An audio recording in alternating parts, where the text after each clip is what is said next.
அதிகாலை 3 மணிக்கு என் ஆன்மா பரலோகத்துக்குள் எடுத்து செல்லப்பட்டது. அங்க ஒரு கான்பரன்ஸ் ரூம். என்னடா புத்தலாட்டது? அந்த கான்பரன்ஸ் அறையில கடவுள் அவர்கள் அமர்ந்து கொண்டிருக்கிறார். ஆனா அவர் பார்க்க முடியல. பார்க்க முடியாத வேதம் சொல்லுது இல்லையா? இது சுத்தம் இல்ல தம்பி.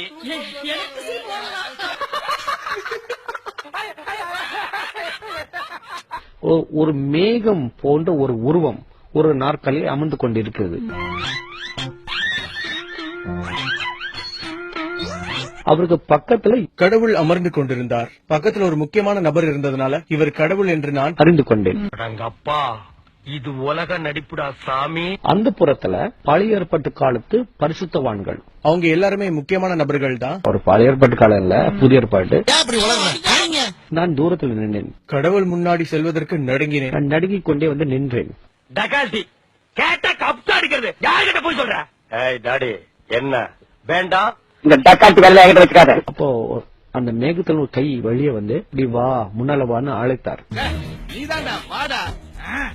டேபிள் மேல இந்த டிவி ஸ்டேஷனுக்கு அனுப்பக்கூடிய பீட்டா கேசட் ஒன்று இருந்தது. அதை இப்படி எடுத்து இப்படி பார்த்து கொண்டிருந்தார். எப்படியா புதுசு புதுசா கண்டுபிடிக்கிறீங்க? பார்த்துட்டு இன்னொரு கடவுள் கிட்ட அந்த கேசட் கொடுத்தார். கடவுள் அத வாங்கி என்னை நோக்கி பார்த்து, நீ தயாரிக்கும் நிகழ்ச்சிகள் ரொம்ப அருமையாக இருக்குது, தரம் உயர்வாக இருக்குது. கலர் கலரா ரீலா விடுற. ஏய் ஜனங்களா பாத்துக்கங்க, என் மேல தப்பு இல்ல. இந்த பாவத்துக்கெல்லாம் நான் ஆளாகவே மாட்டேன். அத்தனையும் பொய். ஆனால் இன்று முதல் ஒரு காரியத்தை மனதில் வைத்துக்கொள். உன் மூலமாக இந்த தொலைக்காட்சி நிகழ்ச்சி உலகம் எங்கும் இனி போக போகிறது. நம்புற மாதிரியாங்க இருக்குது. இது என்ன பிரமாதம்? இது விட பெசலைட் ஒண்ணு இருக்கு. எல்லா இன மக்களும் ஒரு நிகழ்ச்சியை பார்க்க போகிறபடினால அது தரம் ஒன்னு ஹாலிவுட்க்கு மேல இருக்கணும் அல்லது அதுக்கு நிகராக இருக்கணும். தரம் குறையவே குறையக்கூடாது. இதை மனதில் வைத்துக்கொள் என்று சொன்னார். அடேங்க அப்பா.